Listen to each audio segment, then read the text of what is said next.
ఎత్తిన బొమ్మకు మళ్ళీ కవితలు వత్తిన పుస్తకమల్లే సంతోషంలో ముద్దుగా ఈ అమ్మాడి ఆరారు ఋతువుల అందం ఒకటిగా కలిపి వింతలు ఏడు పక్కకు జరిపే కొత్తగా పుంతలు తొక్కెను ఈ అరవిందం అమ్మమ్మో తాండవమాడే కృష్ణుడి నుండి వేణువ గానం తీయగ పండి రాధకు ప్రాణం ఉప్పొంగే ఆనందం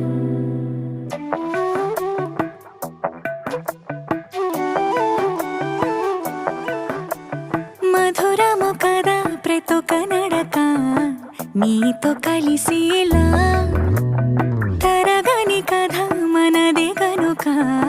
మనసు మురిసినిలా ఒసురే